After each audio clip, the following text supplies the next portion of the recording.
So here we are in Microsoft Flight Simulator to look at a new add-on which was released just the other day. That's the one that you see in front of you, and that is the Virtualcol Embraer E170/175. You get two aeroplanes in this package. So I will put a link in the description for this video of where you can get this thing from. You can buy it from lots and lots of different places, and there are some discounts available. You can check that when you look on the developer's site for more information on that. Basically, if you've bought one of the earlier versions for another sim, there is some discount available, but it depends which store you bought it from. Anyway, so this thing costs $24.99. That's in US dollars, so that translates to about 17, nearly 18 pounds sterling. So it'd probably be, I don't know, 18 euros or something like that. I don't know, something like that. You can do the conversion yourself. Anyway, $25, about 17, 18 quid. For that, you get two versions of, or rather two variants of this plane for Microsoft Flight Simulator. You get the Embraer E170, which is the aeroplane that you see in front of you, and you also get the Embraer E175. Now, if you're not aware of the differences between the two, the Embraer 170 can carry about, it depends on the seating arrangements in it, but it can carry between about 65 and 75 passengers. The Embraer 175, they stretched it a little bit. It's more or less about 6 feet longer than an Embraer 170, so you can fit a few more rows of seats in it. So basically you can fit about 10 more passengers on an Embraer 175, and obviously you can fit a bit more luggage into the thing, although anyone who's ever worked on an Embraer 175 will tell you that they absolutely hate working on them because the cargo holds on them are terrible. They're really pokey, and you smack your head on all kinds of stuff on them. And I don't know anyone who doesn't like who likes working in the cargo holds for Embraer 170 or 175 or the 190 or the 195 either, because they've got similar cargo holds on them. So this thing, a little bit about the real thing. The Embraer 170 and 175, they, I think, first flew in about 2002, so it's a reasonably sort of modern, newish aeroplane. First flew in about 2002 and went into service at about 2004, and they were aimed with being an airliner that was a little bit smaller than a 737 or an Airbus A320, so you could fly a jet on routes where it wasn't quite economical to have a 200-seat airliner on it, something a bit more like a regional turboprop, but a bit faster, because obviously this Embraer 170, with it being able to carry about 70 passengers, is very, very similar in capacity to an ATR 72, but it's a bit faster than it. And that's where its niche lies. So this thing competes with the stretched versions of it that you don't get in this, i.e. the Embraer 190 and 195, which are more like sort of about 100 seats, 114 seats. They compete with the Airbus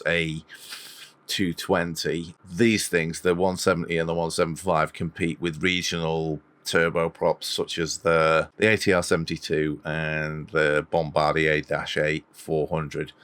So that's about where it sits. So it's a bit smaller than a 737, a bit smaller than an A320, a bit smaller than an A318 actually. And that's where it is. And in terms of the engines on the thing, if you know the CRJ, the Canadair regional jet, this thing has the same engines as that. I think they're General Electric 34s, if I remember rightly. So similar engines to that. Anyway, Brazilian aircraft manufacturer. So not an Airbus, not a Boeing. So a little bit unusual when it comes to the cockpit. Anyway, as you can see, just before we have a look inside the thing, it's quite a nice model. If you get really close to it, and you start looking at the polygon count on the thing, if you come in really close, you might start seeing sort of, you can see a couple of sort of straight edges on there, so it's not got a massive amount of polygons on it, but you have to start getting really close to start seeing that sort of thing, and it's well textured as well. And if we switch to the drone camera view that I've set up, you can see that it has got an interior modelled. They've not really gone mental with the interior. I think this is more for the purposes of you being able to see it through the windows. Obviously, you can see the seats there through the windows, so I think it's more about that than having a beautifully modelled interior. But, you know, it stands up to sort of reasonably close inspection. As I say, you get the E170 and the E175, and you get about, I think, 30 paint jobs with it spread across the E170 and the E175. So you're getting two planes. All right, they're very similar planes, and 30 paint jobs for your 17, 18 quid. So it's not bad in terms of what you get.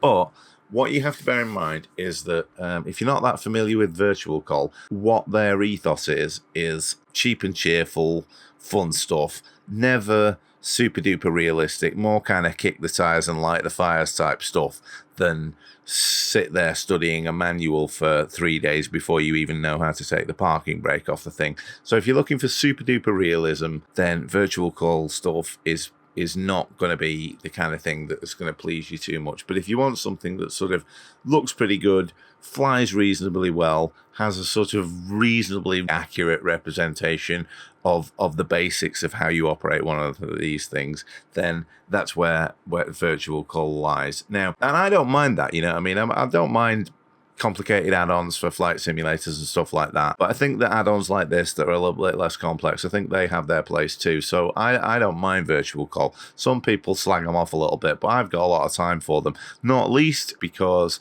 some stuff that I've bought from them in the past, I've had problems with it running in the simulator, but the problems were on my end with some settings in the flight simulator, and I contacted their support, and they were really helpful with me. And bear in mind that English is not their first language, but they were answering my emails really quickly and offering suggestions of how I could get things running and what have you. And we did eventually sort it out. And I think that sort of thing counts a lot with developers of things like this, if they've got good customer support and they'll go out of the way to help you out. So I've got a lot of time for Virtualcol. As I say, because they don't go for super duper realistic stuff, and sometimes the texturing or the modeling isn't as good as some other developers. Some people slag them off, but like I say, I've got a bit of time for them. So it's about time that we had a look inside the thing. So let's have a look in the cockpit. And here we are inside the thing. Now, if you look at this thing, the Embraer 170 and 175, this is a fairly accurate representation of what the cockpit looks like in the real thing. So even though this looks a bit boxy and there's straight lines and big sort of bare areas here, if you go and find a picture of an Embraer 170 or an Embraer 175, you will find that the cockpit does look like that. About the only thing that differs is, I would say that in the real cockpit, the sort of grey colour is a bit darker grey than it appears to be here, but this is a pretty good representation of an Embraer 170 cockpit, and it's got all of the overhead on there. So what we want to do is we want to find out what works and what doesn't work. So let's have a look at that. So in order to do that, what we're going to need to do is we're going to need to power this thing up. So let's do that, shall we? So go on there and get the power going on the thing, so we can see that things are cranking up. Now, with all this thing powered up, now how I did that, by the way, incidentally, was I just hit Control+E to start the engines, which not everybody wants to do, but it is a very, very quick way to get the thing to crank up. So what that tells you is this thing, if you're not into spending forever reading manuals and stuff like that, you can just hit Control+E and start the engines on the thing, and Bob's your uncle.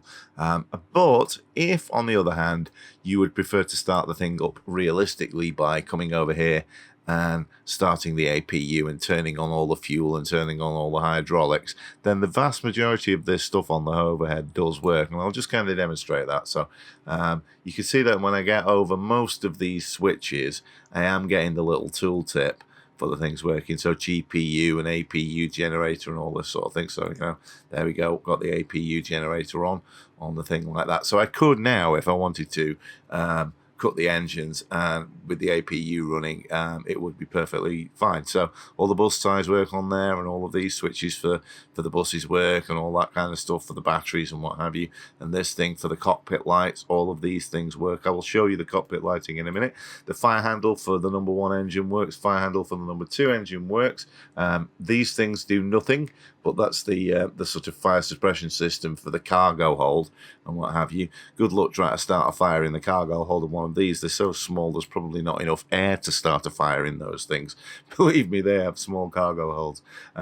So we've got the crossfeed on there that we could use, and the various sort of like pumps for the air conditioning and all that kind of stuff, and then the emergency lights on there, and all of this kind of stuff for sterile cockpit and fashion seat belts and what have you. There are all the navigation lights on there, which I will turn some of those on so that we can see them. I know we're on the stand and you shouldn't really be putting the strobe lights on and the beacon lights on, but we don't care. Let's get everything on, because I'll show you what all that stuff looks like. So we'll get all the nose lights on so that all the rampies would be blinded.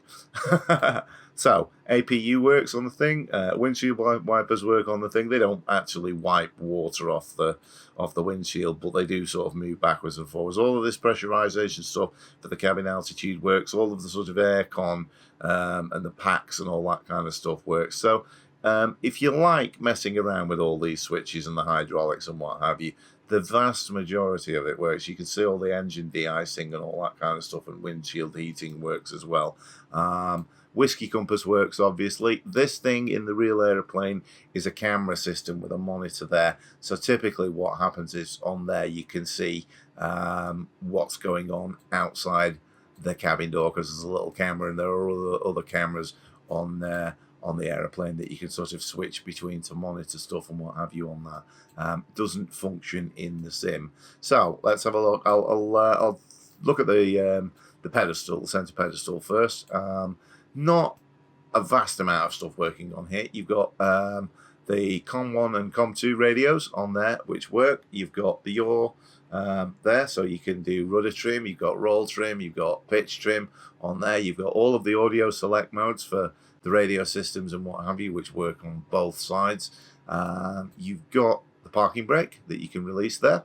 You've got, let's see, flap lever there. You've got auto spoiler button there. You've got, let's see, what else have we got? You've got your speed brake lever there. So if you don't want to use auto spoilers, you can do it manually off that thing there. You've got throttle levers there, or thrust levers if I'm being correct. Now on the real Embraer 170 and 175 and the 190 and 195, and I think in the 145 as well, they have this thing here on both sides. Now it looks very, very complicated, and that looks like a screen, but it's not. What it actually is you put the palm of your hand on there so that your finger sits on there, and that's like the sort of moving the mouse view around on a like a laptop, you know, the little finger pad that you get on a laptop. That's what that is. So you stick your palm on there, and then you can move a cursor around, and then you've got these buttons here on there. And what that controls is that controls all of the options for the screen displays on here. It's not the only place that you can adjust that. We'll see some other options as well, but if I do this, we'll go onto the display and we'll see the preferences, and you can see that that thing appears on the left primary flight display. The other side works as well, but these aren't independent from one another. So when you operate one, you're operating it on the other side, which isn't like the real thing. They are independent of one another on the real thing. So you can see we can put the V speeds in if we want to there. So V1, VR, V2, and then you can set the radar altimeter value on there for your decision heights, and you can set the barometric pressure. This is not the only place that you can do it, but you can do that on there if you want to.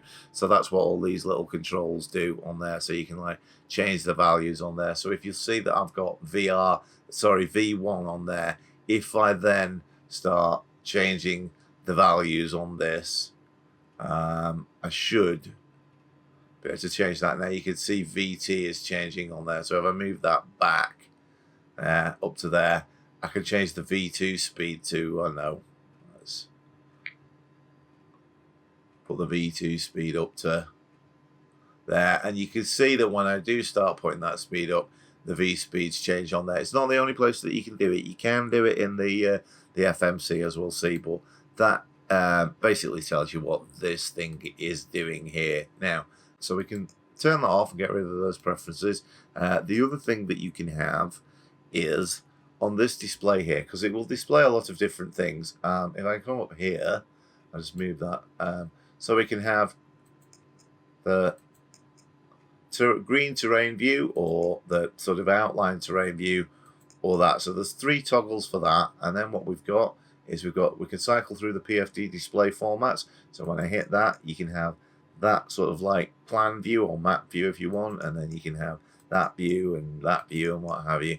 And then you got this thing on here where you can swap between the active and standby frequencies for the nav radios, which you change in the FMC's CDU, which we'll see in a minute. So on the left PFD, you've got all of your sort of speeds and V speeds that you can display and all this kind of stuff, and your angle of attack indicator, and then you've got your altimeter and what have you, and then the sort of typical artificial horizon and your barometric pressure for your altimeters on there, and then the annunciators for the autopilot settings up at the top of there. You can see that we're currently slaved on the navigation system to flight management system 1, which is what you want. You've got heading there, you've got other bits of information on there, and you've got the sort of true airspeed and ground speed on there, and then a few other bits and pieces like what the common nav radios are set to and all that kind of stuff. Yeah, so lots and lots of information on there. So second flight display on here, you can have it on map view or plan view, or you can have it on the systems on there, so we can see battery voltages and things like that, and what have you. And then I can put that back on the map view, and then we can scroll the view in and out, so you can see that because we're currently on stand 1 at the airport, we're at Manchester Airport here at the moment, if you're wondering what airport we're at. So we can change that view there, and then what we can do is if I zoom out a little bit and I put this on, let's put it on the, I don't know, the plan view, like that. What I can do is if I zoom out a little bit, I can show VOR beacons on there, so we can see the MCT VOR at Manchester Airport. We can show intersections, of which there are many. We can turn the intersections off. We can turn on non-directional beacons. So come on, intersections, disappear. So you can get NDBs on there, like that. So we can see the Woodford Aerodrome, WFD NDB on there. And then we can have airports on there. We're at EGCC. So if we're zoomed out far enough, we should then see, zooming the wrong way, we should then see other airports, so Liverpool and all of that kind of stuff. Yeah, so that's all your display modes on there. I'll stick that back on the plan view and zoom out a little bit so that we can see that. And I don't think we need to see all the airports on there, so we'll turn that off. And we don't really need all the VORs on there either, but you can of course have them. Because we're about to take off, I've got this on rejected takeoff on the auto brake system. We've got standby artificial horizon on there. You've got this thing here, which is your ground proximity warning system. So if you click that on, you're going to get terrain, and all that kind of stuff if you start going into a screaming death dive or what have you. Center flight display, we can see we've got engine RPM gauges on there, exhaust gas temperature, and the N1 and N2 speeds and stuff. You can see we've got an indication of fuel, oil pressure, vibration monitor for the engines there, flap settings on there. So if I put one stage of flap down, you should see this thing dropping, and then there we go. So I'm putting various stages of flaps in there like that. We've got roll trim, pitch trim on there. You've got the cabin altitude for pressurization settings on there. It's currently telling us that the APU is off. If we wanted to, we could start the APU by coming up here and cranking the APU with that thing there. So we'll do that just for a bit of a laugh. There you go. So that'll be the APU cranking up.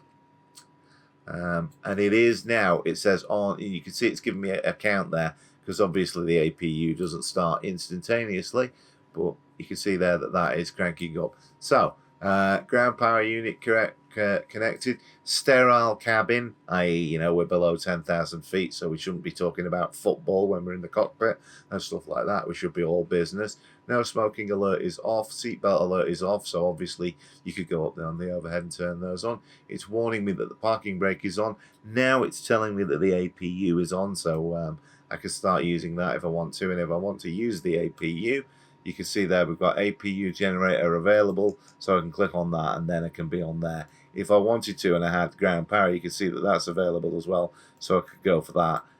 No real need for me to be on the APU, but I can do it if I want to.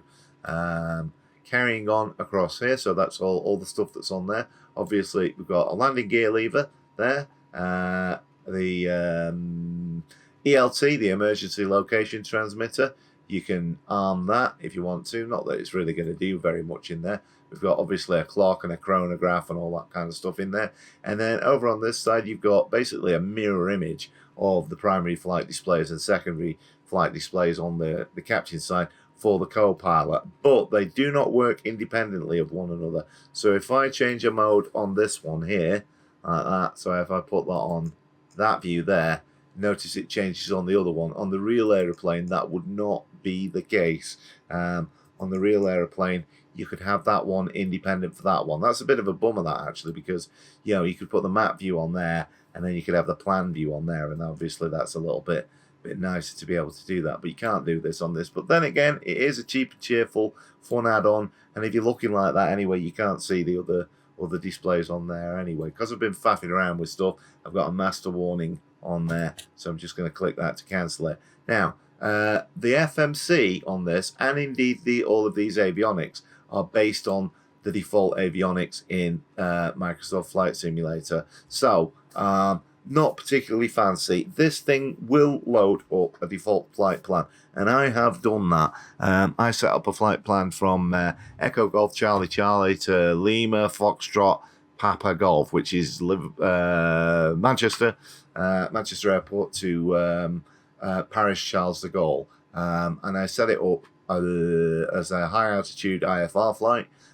So you can see there that I've got starting from EGCC, and then I'm going to Rodol, and then Trent, and then Elvos, and then Timpo, and what have you. And if I want to go through all of the flight plan waypoints, I can do that. So you can see there, notice that I'm hitting the up arrow on here, not the down arrow. I think on the real thing, you'd hit the down arrow to do that. So I go Timpo, and then a Cooper, and then Welling, and Olney, and we're going carrying on through those, and then we get to Buzzard and Hemel and all that kind of stuff, and then we're over the English Channel and Tiger and all that lot, and eventually what we'll get to is the deceleration point, and then LFPG with the estimated times and distances and all that kind of stuff. So you can have a flight plan in there. What you can't have though is you can't manually put SIDS and stars into this. But it will read SIDS and stars if you put them in on the flight planner before you start the flight. So that's the only way that you can do this. So it isn't a very sophisticated flight planner. It is just a means of displaying what you've put into the default flight planner. So not all of this stuff works. I'll show you what does work. So you can go direct to one of those. So if I want to bin off Rodel and go to direct to Elvos, I could do that on there. We get to the flight plan, which is the thing that we were just looking at. Radio navigation settings on there, so I can set up manually for the frequencies for all the nav aids and stuff like that. So if I want to tune into the Woodford NDB and what have you, and I can do all that kind of stuff if I want to. The progress page for the flight plan when we take off. Not really seeing much on that at the moment because we are not progressing at the moment, but you would do when it does that. Performance initialization, that works, although there isn't very much that you can do on it. You can see transition altitude 5,000 feet, we've got thrust reduction on there, and you've got the V speeds on there. Currently it's having us take off from 23 right, but I can put the V speeds in by doing this, so you don't have to manually calculate the V speeds. So if I click there, it gives me V138, and then I click there, VR at 144, and then V2 will probably be, I don't know, 160, 170 maybe. Oh, there you go, 150. Yeah. So you've got those on there. Now, of course, because I was faffing around with that, they've all been updated on there. So we can see there that the V speeds aren't silly like they were when I was messing around with that. So if we look on here now, you can see that the V speeds are actually correct. So don't worry too much about breaking things, because you're not going to break them with that. So back on this thing here, let's carry on looking at there. So we're on performance initialization. Not much you can mess around with, to be honest. And then we've got the next phase on there. So I click on there, but you'll notice that you know, when we do there, manage speed mode and cost index and what have you. You can faff around with the cost index if you want to. So you want the engines to sort of operate a little bit differently. You can do that sort of thing, and you put, you know, QNH in and flex temperature and the wind and the magnetic and all that kind of stuff. So if you want to do all that flex stuff, you know, for decision heights and altitudes and stuff like that, you can do that if you want to. So if I go for sort of like minimum descent and all that lot, let's go for 200 there, like that, boom, and now I've got a decision height of 200. So you can do some of this stuff if you want to. Yeah, so we've got the thrust reduction and all that kind of stuff, and flap retraction speeds and all that lot. Yeah, so yeah, if you want to go for that, you can. Now, fuel prediction on there, it's going to give you that, saying at Paris Charles de Gaulle and what have you. Now, obviously, we're not in the air at the moment, so it's not giving us any information on that, or at least not very much information, but it would do once we were flying along. So, initialization on there. Is it a company route? No, we're going from Manchester to Paris and what have you, and all that kind of stuff. And you can see our cost index and all that kind of stuff. And we're going to be cruising at 37,000 feet, where the temperature is going to be minus 52. So not exactly sunbathing weather. Now, so that's initialization.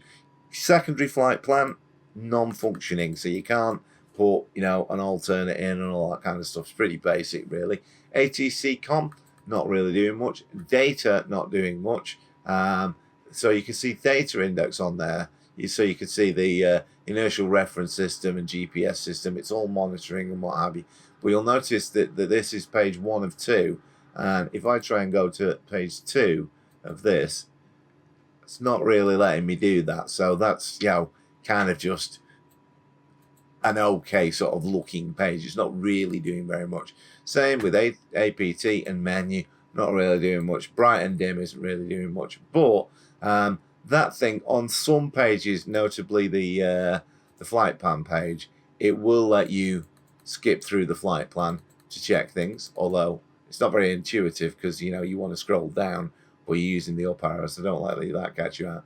And then if you want to put stuff in, all of the keyboard works, so all of the letters work and the clear works, and all of the numbers work and the space works and all that kind of stuff. So not the world's most complex representation of an FMC or CDU, if you want to call it that, but it is this is meant to be a sort of simple jump in and go where you use the default flight planner anyway, so it does enough, even if it doesn't do everything. Now, there are some weird things going on. For example, I hit Control E to start the engine, so you can see that I've got 19.5 on the N1 rotation speed, and I'm going to increase the push throttle. Can you see that?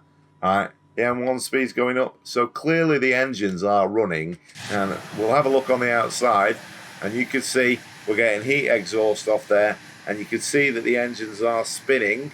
Yeah. However, if we look down here under those guarded switches, you can see there that because I use Control E to start those should really be on run. Should they not? So that's a bit weird, isn't it? Yeah. Now, you'll notice that they do actually function because on that left engine, I put it on stop. So that one's shut down. So you can actually use this to start the engines if you want to. And obviously you can mess around with the ignition if you want. So you can sort of override that or have it on auto. And what that should be doing is it should be cranking the engine. But notice that I just wanted to point out that there are some anomalies. If you hit Control E, yeah, it gets the engines running, but those switches should really have been on when we hit Control E. So a little bit bizarre. It's not the end of the world, like, you know. I mean, you know, you can just kind of move that switch to there, although it can be a little bit finicky to move it one. There we go. I didn't stop the engine on there. But there you go. Look, just a little bit weird that. Okay, right. So that is all. That's probably because the engine shut down. So that's all the way across there. Now, lights on here. If I change the time to night time, you can see. Zoom out. You can see that there is cockpit lighting, and these things function. There you go. So you can mess around with the lighting if you want. There's some light controls up there, and there are also some on the overhead for these things here. So you can faff around with the lights if you want to. And on the exterior view, there's the lights on the exterior view. They're all right. Wingtip Nav Lights could be a little bit brighter than they actually are.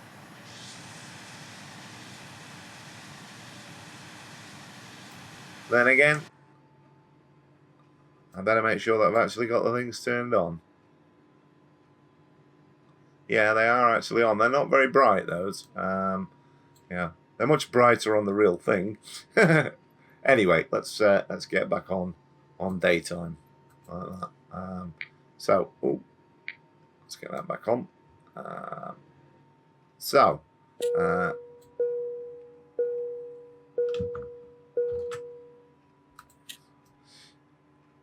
last but not least, so there's your light control panel on there. So last but not least, what we've got is the FS on this side, the FS on that side, and then the upfront control panel for the autopilot. So let's have a look at this. Now then, so you can standard barometric pressure, 1014 or 1013, I should say, or 29.92.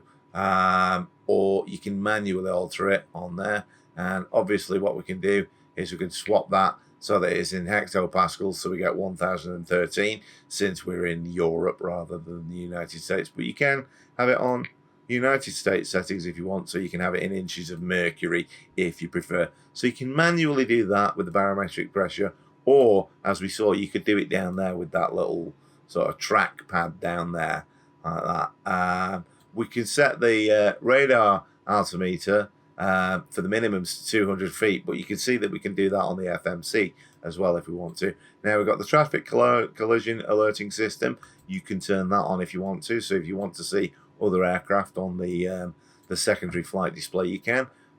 We can have that terrain or weather radar, but obviously the weather radar is inhibited when you're on the ground because you don't want to irradiate the rampies in front of you. And then we've got those PFD display formats on there that we can faff around with. Not many of them, but there's enough. And then what we've got here is we can swap the active and the standby nav frequencies on there. So that's the FIS on this side. Then we've got one on the other side, which also functions as basically a mirror image of that. And then last but not least, what we've got is the main upfront control panel for the autopilot. So we've got a course dial there, and you've got a flight director, so you can turn the flight director on, and you can see there, turn flight director off. Now what that tells you is I turn that, turn flight director on, turn flight director off. So if you click that, you know what I mean, you can see that you can be having the flight director on or off if you want to. Now, what we've got is autopilot navigation mode off. So we've got VNAV for vertical navigation. So that is basically lateral navigation off the FMC, i.e. follow my flight plan. Yeah.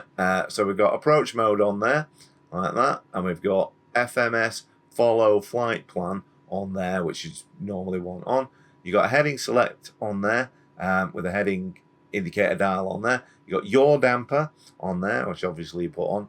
The autopilot on-off switch if you've got that, the auto throttle on off switch, the speed for the auto throttle, flight level change on there, VNAV switch, as we've seen for vertical navigation, altitude hold, flight path angle, so that's like an Airbus where you can either put a vertical speed in if you want, or you can put a flight path angle. Flight path angle, you know, if you want to descend at 3 degrees or 4 degrees or what have you, you can do that. So you can see FPA select. So what we can do is if you want to descend at a flight path angle of minus 3 degrees or what have you. So at 5.2, that'd be the right descent angle for coming into London City Airport and so on and so forth, and that'd be a screaming death dive or what have you. So you can play around with that if you want to and get sort of different flight path angles, or alternatively, what you can do is you can go for vertical speed if you want to, 100 feet per minute or whatever, and all that kind of stuff. Yeah, so it depends what you want. Flight path angles off. Be careful with that. That in real life caused a crash of an Airbus once when the crew mixed up three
There are lots of places that you can buy it from.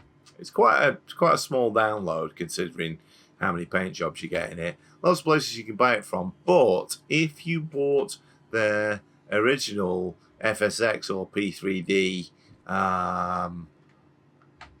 Embraer 170 and 170 package from the Virtualcol store, you get a bit of a discount. I did buy their 170 and 175, but I think I got it from SimShack, so I didn't qualify for the discount. I bought quite a few things from the Virtualcol store, but not this one, so I actually had a look, and I didn't qualify for it. But yeah, it's only 18 quid. It's not the end of the world, is it? You know what I mean? It doesn't really matter. Anyway, right, so there we are, lined up. We're on 23 right, with no clearance from A to C, but we don't care. So let's just have a quick look. So we got some flaps and what have you. So let's just make sure that we've got the FMC set up more or less correct. Now then, so let's go with some altitude on there. So we go. Let's get a sort of 8,000 feet in, and let's go for 1,000 feet a minute climb rate. So altitude set to 8,000 feet, 1,000 feet per minute. The reason that changed is you can do it on here, but I'm using my external hardware Autopilot. So I'm going to go for indicated airspeed. I'll do this one on here. So let's go with 144. Yeah, that'll do. So we'll get VNav on. In fact, no, we won't. We'll keep that off. We'll keep everything off until we get in the air. But you'll see that you can put VNav on before you take off. So let's go. All right. So throttle up a little bit. And both engines are stable. So we release the brakes and away we go.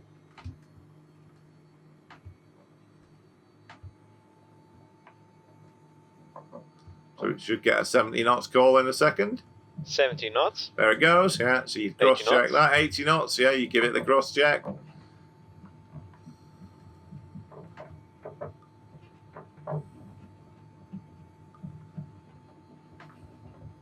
And then you hit the V speed. Rotate. V2. And up we go. Sexy thing 6-5, you were not cleared to take off. So there you go. We were not cleared to take off. We don't care about that, do we?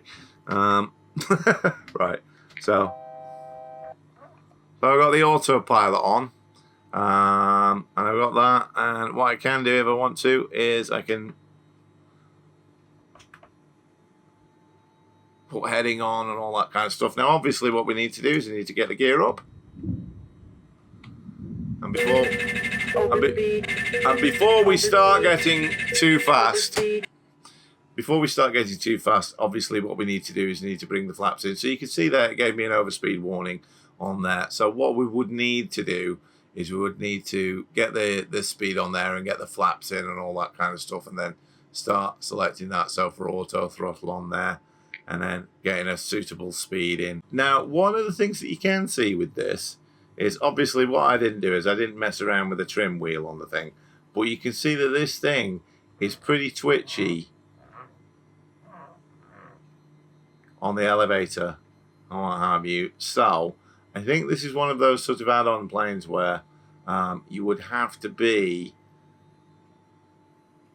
either making sure that the thing was trimmed well or using the autopilot a lot. Because I'll just see if I can get it kind of in a reasonably sensible place. And we'll come back a little bit on the view so you can see that, and I'll show you just how twitchy this thing is in pitch. Yeah? So here we go. It'd probably help if we could see the control yoke on there. So there we go. You can see how sensitive that thing can be. Yeah, I think if you did that in the real thing, you'd have probably broke the wings off it. So there we go. There's Manchester Airport on our left, and what we're going to do is we're not going to worry about doing an ILS approach or anything. We'll just sort of like visually bring the thing in. Now, obviously, in the real thing, you would typically be using the approach modes and stuff like that, and you can do all that. You can see there you got approach mode on there and all that kind of stuff. So you can do all that capturing your ILS and what have you, and it does all work because it's the default avionics. So it does work. There we go. This is a great thing about the flight simulator, though. You don't have to worry about getting ATC clearance and don't have to contact them for permission to land and all that kind of stuff. But as you can see, that you know, it's got a lot of audio warnings on it. You know, for if you don't do stuff right, you know, all that landing gear and what have you.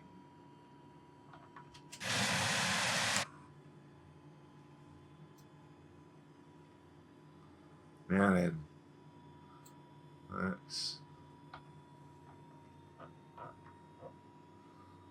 see where we are. So I'm going to trim the nose up a little bit. Come on up, you come. We'll have a look. There we go. Close enough for government work, eh? Right, so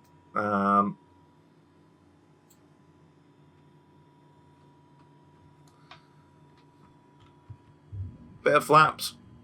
Now, obviously, what I've got to be careful of here is a flap limiting speed on there. So I'm going to lose a little bit of speed there. And I'll throw in a little bit more, and once again, we're getting near the flap limiting speed. But it's going to start sort of braking us and what have you. And then, get that. And then one more. And we're starting to get a lot of flaps out now. So it should pitch down a little bit, which it is doing. So we've got a lot of flaps on there. So we probably get the gear out as well. So you can see the gear animation's all right on the thing. Let's have a bit of fun and bring this thing in for a landing.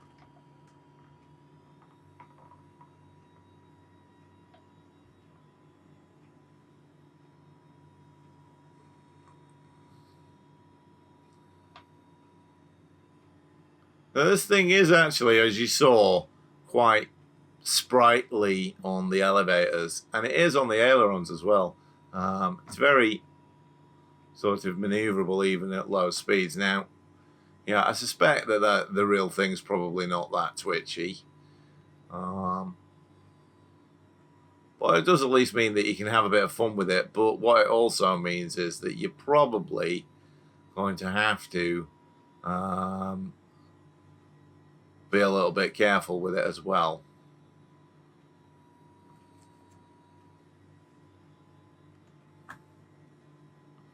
Let's have a look where we are. Should be coming round on it now. Sort of zoom in a bit. Yeah, so we should be just kind of lining up with the runway now. Probably, oh, didn't mean to do that. Probably just sort of coming into view now. There it is, yeah. So we'll aim for 23 right. Now, obviously, you know, if I was doing this for real, I wouldn't be coming in this steep and what have you, but if we can pull this off, you can see what the thing flies like.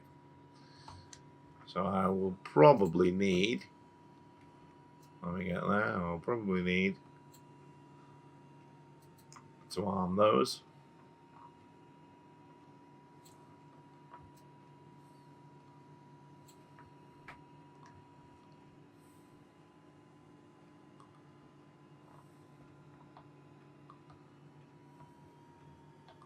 And we'll just keep an eye on the speed. Now, I might be mistaken, but I couldn't seem to find any sort of manual for this thing in the download folders. Now, whether there's one going to be available from the website or I missed it or something like that, but I couldn't find one. And, you know, if there isn't one, then that'd be a bit of a bad thing because, you know, not everyone's going to know what all those switches are. Obviously, you know, you can do a bit of a Google search on it, but I hope I'm wrong. I hope there is a manual available somewhere. And if there isn't, there really should be because, you know, it is pretty basic, but You know, just expecting someone to know what all those things are on there. You know, if you've not actually flown real airplanes, you're not really going to know what FD is for flight director and things like that. I mean, you can probably figure it out when you press the button and stuff like that, and the flight path appears on the PFD. You can probably go, oh yeah, flight director, I get it now. But you know, it would be helpful if there was some sort of manual. Now you can see here, it's quite twitchy. Now I think, you know, part of that is Microsoft Flight Simulator itself. I think it does have a bit of a tendency to be a bit twitchy. Look at that, two reds and two whites. Binet. It's almost like I know what I'm doing, isn't it?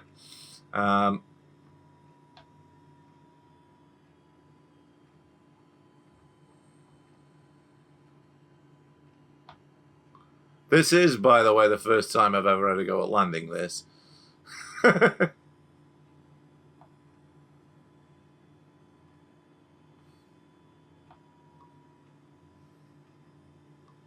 Oh, it's looking so good, but went a bit offline there, didn't I? A little bit below the glide slope, but good enough. We don't care. So there we go. 100. Let's 50. 40. 30. 20. 10. touchdown. So, you know exactly as much as I do about how this thing handles on the runway. That bounces a lot, doesn't it? Flipping heck.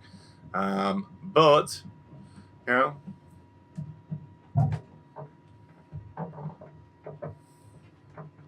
Yeah, we didn't crash it.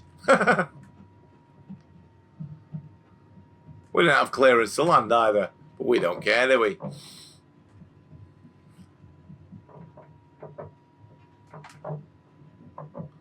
Lots of nice creaky noises as it flies along. Or rolls along, I should say. Right. Not really where we should be turning off, but let's do it anyway, shall we?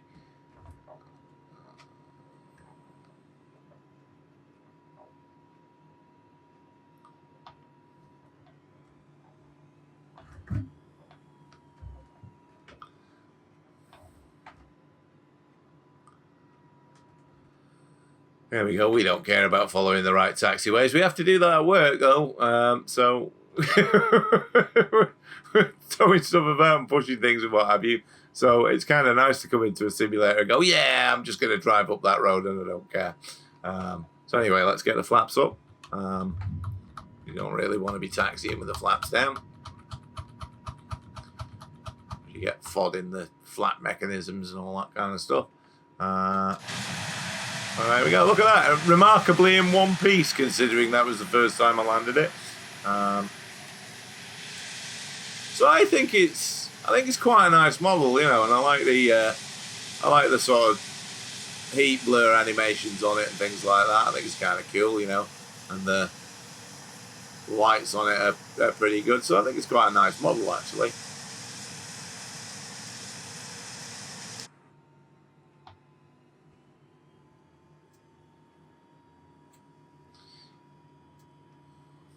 So, have we got our APU on? Let's see. Yes, the APU is on. Yeah, we left it on, didn't we? Yeah. Because obviously, when you come on stand, you want to turn the engines off, but you don't want to lose power. So you probably want your APU on. Now, the one thing I have noticed about this is, and you saw that when I landed it actually, is that it is very sort of wallowy in the roll mode, which is, get out of the way, mate. Oof. It is very wallowy in the roll mode, you know, like that, and so if you get a bit of speed on it, it seems like it's very sort of teetery on its wheels, which I don't imagine the real thing's like that, you know, or if it is, you know, it'd be quite. You can see there, it sort of throws itself out a lot in the turn. You see that it's rocking a lot on the wings, and I'm not going especially fast. So it just seems a little bit light in the loafers, shall we say? I'm not in the way you're thinking. So yeah, it's a seems like, you know, even at sort of like 70 knots, when you've still got a lot of speed to build before you're taking off, it's getting very light on the wheels, and you know, you're having to use the ailerons to keep it stable and what have you. And yeah, I'm not convinced that the real thing would be like that. Yeah, I mean, I've never driven one of these for real, you know what I mean? So I don't know that, but you know, I don't imagine it's desperately different from most other twin-engine jet airliners that don't really handle like that. But it's okay, you know what I mean? It does the job. All right, let's go back to where we were.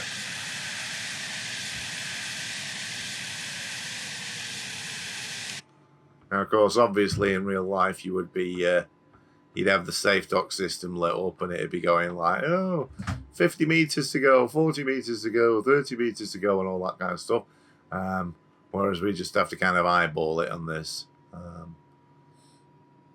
Like that.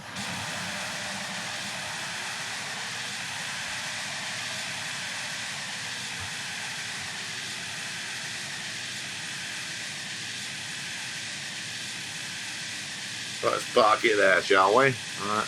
We got the parking brake on. And this is where me and all my work colleagues will be running around throwing chocks on the thing and cones and all that kind of stuff. Yeah, so I'm assuming we'll be able to shut the engines down with that. Do we see that? Are you going to shut down?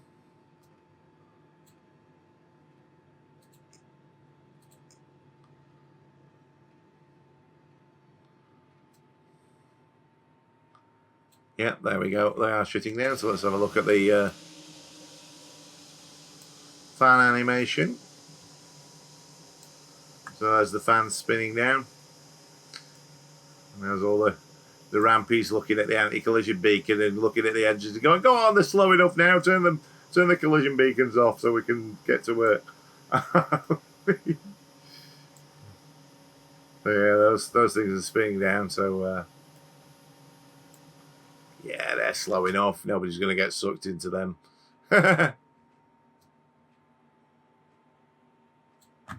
So, nav lights. Actually, you'd normally keep the nav lights on, to be honest. And there you go. But all the rampies would want all that stuff off. Because they are really bright if you ever a plane taxi on stand with its landing lights still on and what have you. It's not funny. So there you go. I think that's a pretty nice external model. You know, I mean, yeah, all right, you could get picky with it and start going, oh yeah, well, you know, like you could see a bit of the polygon straight lines along the top edge of that engine there, but you know, you have to come in pretty close to be able to see that. And you know, the cockpit, it's an accurate model of it. It's not a stunningly amazing model. You're not looking at it and thinking, oh my god, the textures are amazing, but it's functional and adequate, and it looks pretty much like the real thing. I mean, if you look at this and you go on, I don't know, Wikipedia and type in Embraer E170, there'll probably be a picture of the cockpit on there, I would have thought, and you'll see that it does pretty much look like the real thing. Now, obviously, the avionics are fairly simplified in comparison to the real thing, but they do the job and what have you. And you can see that if I wasn't just taking it for a quick up, round and down and not worrying about things too much, I could quite easily have flown an automatic flight plan on there, which it will use the default flight plan from. And if you want to get a little bit more realistic with it and doing the correct pressurization settings and stuff like that, it will let you do that. So for the price of entry, which, as I say, is $24.99 or sort of 17, 18 quid, sort of which is going to be about $19, and a lot of paint jobs and 2 variants of the plane, I don't think it's that bad. So, but that's up to you. You know, like, do you want a super duper realistic plane, or do you want something that's a bit sort of cheap and cheerful, fun jump in, with enough level of realism on it, and enough looks of the real thing to be a bit entertaining without you worrying about it being absolutely like the real thing. If that's the kind of thing that you want, and you've got a little bit less than 20 quid going spare, then yeah, why not? I think it's okay. Yeah, it's not one of those add-ons that's going to set the world on fire, but you know, it's all right. You know, I mean, if you're looking for something a bit more super duper realistic, you'd probably be wanting to look at the Aerosoft CRJ, but the Aerosoft CRJ is twice the price of this. So you know, you do kind of get what you pay for in that sense. Anyway, that's it for this episode of Chuck's Hangar. I didn't spend a lot of time, you know, researching for this one. It's just that this thing was out and people are obviously interested about the thing. So I thought, you know, because I'm like a bit mad busy at work at the minute, and I know enough about the plane, having worked on it for real, to sort of like just do a quick video on it and a quick impression. So, you know, if it isn't the most detailed study review I've ever done, and the slightly wonky landing, then don't worry about it. It's at least give you an impression of it. Anyway, that's enough for this episode of Chuck's Hangar. See you very, very soon for another one, including some fun stuff that I've got coming up concerning all the sort of rampy stuff at Manchester. Anyway, in the interim, everybody take care, everybody stay safe, everybody go and get those COVID jabs, and hopefully we'll be out of lockdown soon. Anyway, that's it for now. Bye!